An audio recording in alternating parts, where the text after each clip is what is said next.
Eid special আপনাদের জন্য নিয়ে এসেছি গুঁড়া দুধের পারফেক্ট ছানার জিলাপি। অনেকেই মনে করেন ছানা ছাড়া হয়তো পারফেক্ট ছানার জিলাপি তৈরি করা যায় না। আজকের রেসিপিটা তাদের জন্য। আসসালামু আলাইকুম।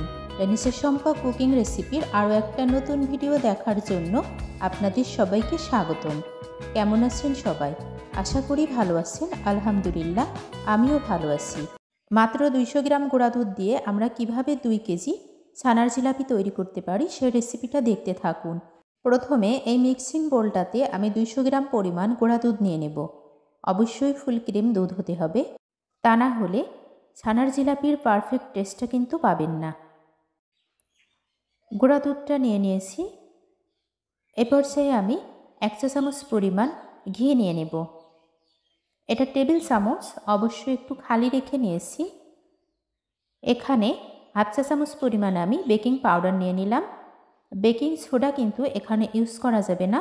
বেকিং সোডা দিলে মিষ্টিটা পারফেক্ট হবে না। 1 টেবিল চামচ পরিমাণ আমি গমের ফ্রেশ আটা দিয়ে দিলাম। আমার হাতের কাছে ময়দা নেই, আমি কিন্তু আটা দিয়ে পারফেক্ট মিষ্টিটা তৈরি করে নিয়েছি। 2টা ডিম আমি আগে থেকেই ফাটিয়ে নিয়েছিলাম, সেই ফ্যাটানো ডিমটা দিয়ে নিচ্ছি। অল্প অল্প করে ডিমটা মিক্সড করছি আর হাত দিয়ে খুব ভালোভাবে মাখিয়ে নিচ্ছি।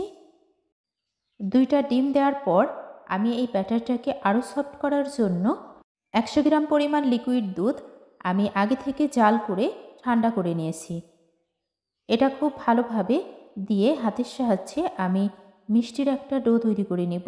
এটাকে 30 মিনিটের জন্য রেস্টে রাখবো। ফিরে আসলাম 30 মিনিট পর। একেবারে কিন্তু শক্ত হয়ে গেছে। এটা থেকে আমি কিভাবে মিষ্টির ডো তৈরি করে নেব সেটা অবশ্যই দেখতে থাকুন। এই ডোটাকে এতটা ভালোভাবে হাতের সাহায্যে মিহি করে নিতে হবে যেন কোনো রকম দলা না পাকিয়ে থাকে। এটাকে আমি 12টা পিস করে নেব, যাতে ছানার জিলাপির সাইজগুলো একই রকম হয়। একই রকম হওয়ার জন্য আমি এভাবে পিস করে নিলাম। আমি অলরেডি 3টা জিলাপি তৈরি করে নিয়েছি। আমি একটা তৈরি করে আপনাদেরকে দেখিয়ে দিচ্ছি কিভাবে তৈরি করে নিলাম। এভাবে লম্বা আকৃতির শেপ দিয়ে নিয়ে তারপর সবগুলা জিলাপি তৈরি করে নিলাম। জিলাপিগুলা কিন্তু দেখতে অনেক দারুণ হয়েছে, যদিও এখনও এগুলা ফ্রাই করা হয়নি। ফ্রাই করার আগে আমি চিনির শিরাটা তৈরি করে নেব। তার জন্য 2 কাপ পরিমাণ পানি দিয়ে নিচ্ছি। আর 2 কাপ পানির জন্য আমি এখানে 2 কাপ পরিমাণে চিনি দিয়ে নেব। এটাকে আমি 10 থেকে 15 মিনিটের মতো জাল করে নেব। শিরার কনসিস্টেন্সিটা কীরকম হবে আপনাদেরকে সেটা অবশ্যই দেখিয়ে দেব। আমি 2টা এলাচ গুঁড়া করে নিয়েছি। খুব দারুণ একটা ফ্লেভারের জন্য আমি এলাচটা দিয়ে নেব। চিনি শিরার কালারটা অলরেডি চেঞ্জ হয়ে গেছে। আমি এলাচ 2টাকে দিয়ে নিচ্ছি।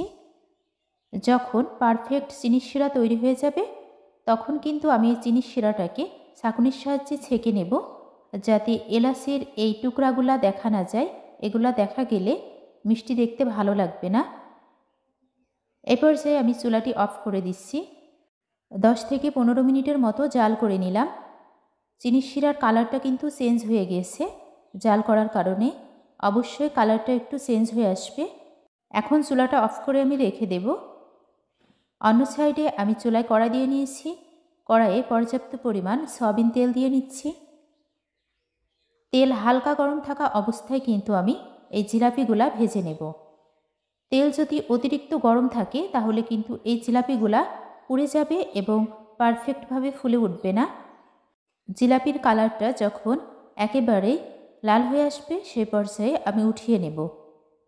একটু গাঢ় করে ভেজে নিতে হবে, কারণ রসের মধ্যে দিলে কিন্তু অতিরিক্ত নরম হয়ে যাবে যদি আমি কম ভাজি।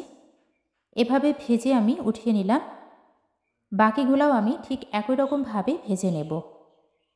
আর ভাজার সাথে সাথে কিন্তু আমি গরম জিলাপিগুলাই এই গরম চিনি শিরার মধ্যে দিয়ে নেব। জিলাপি দেওয়ার পর আর কিন্তু জাল করার দরকার নেই। এভাবে আমি সারা রাত রেখে দেব। দেখতেই পারছেন জিলাপিগুলা কিন্তু এখন ভেসে উঠেছে। আর যখন জিলাপিগুলা রসে একেবারে ভিজে যাবে সেই পর্যায়ে কিন্তু জিলাপিগুলা আর ভেসে থাকবে না। আমি সারা রাত রেখে দেব একটা ঢাকনা দিয়ে ঢেকে। জিলাপিগুলা কিন্তু একেবারেই গরম, ভাপ উঠছে অলরেডি। কতটা দারুণ হয়েছে সেটা কিন্তু দেখেই বোঝা যাচ্ছে। এবারের ঈদে অবশ্যই আপনারা এভাবে ছানার জিলাপি তৈরি করে নিতে পারেন, সেটা কিন্তু ছানা ছাড়াই। রেখে দিলাম রেস্টে। ফিরে আসলাম সকালবেলাতে। এখন আমি ঢাকনাটা উঠিয়ে আপনাদেরকে দেখিয়ে দিচ্ছি। একেবারেই কিন্তু রসে টইটম্বুর হয়ে গিয়েছে ছানার জিলাপিগুলা, মানে ছানা ছাড়াই ছানার জিলাপি, যেটা আমি আজকে গুঁড়া দুধ দিয়ে তৈরি করেছি। এখনও কিন্তু অনেক রস আছে। আমরা যখন এগুলা খাবো তখন অল্প অল্প করে রস নিয়ে নেব মিষ্টির, তাহলে খেতে আরও বেশি টেস্টি লাগবে। কতটা পারফেক্ট হয়েছে গুঁড়া দুধের এই ছানার জিলাপিটা সেটা অবশ্যই আপনারা বুঝতে পারতেছেন। সঙ্গে থাকার জন্য সবাইকে অসংখ্য অসংখ্য ধন্যবাদ। সবাই ভালো থাকবেন, সুস্থ থাকবেন। আসসালামু আলাইকুম। আল্লাহ হাফিজ। Thanks for watching.